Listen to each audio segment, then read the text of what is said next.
దైవత్వాన్ని పొందడానికి కావలసినటువంటి అర్హత నాలో ఉందా లేదా అనేటువంటిది నేను 1972లో రమణ మహర్షి ఆశ్రమానికి వెళ్ళాను అనమాట. అక్కడ ధ్యాన మందిరంలో కూర్చొని భగవాన్ దిక్కు చూస్తూ నాకు అందరూ దివ్యత్వం అంటున్నారు.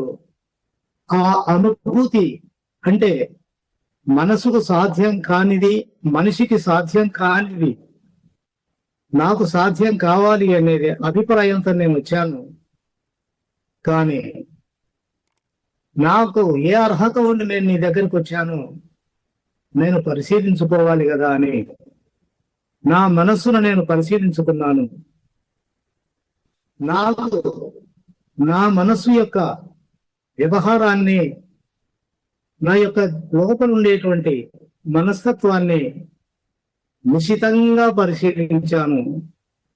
నాలో ఒక్క కోరిక ఏదో ఆటంకంగా ఉన్నట్లు నాకు అనిపించింది.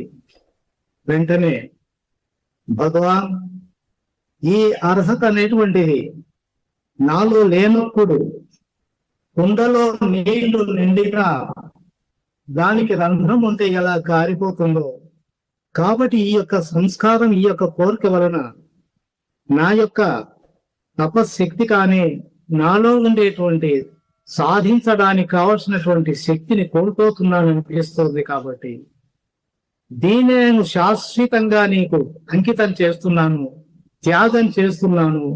కాబట్టి నాకు తెలిసి నాకు అర్హత ఉంది అని నేను భావిస్తున్నాను. నా అర్హత నిజమైతే నాకు ఆ దివ్యత్వం అనేటువంటిది ఏంటో, ఆ అనుభూతిని, ఆ స్థాయిని నాకు ప్రసాదించు. లేదంటే ఏనాడైనా చనిపోవాల్సిందే. ఒకవేళ నాకు ఆ అర్హత లేకున్నట్లయితే నాకు మరణాన్ని ప్రసాదించు. కాబట్టి మరణమైనా సిద్ధమే.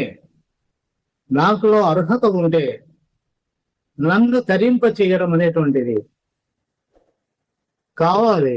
అందుకోసమే నేను ఇక్కడికి వచ్చానని చెప్పేసి ప్రార్థించి నిర్మలంగా ఊరక కూర్చున్నానండి. నాకు తెలియకుండానే నిదానంగా కళ్ళు మూతపడ్డాయి. నాలో శ్వాస తగ్గిపోతూ వస్తూ ఉంది. ఆలోచనల యొక్క వేగము కూడా తగ్గుతూ వస్తూ ఉంది.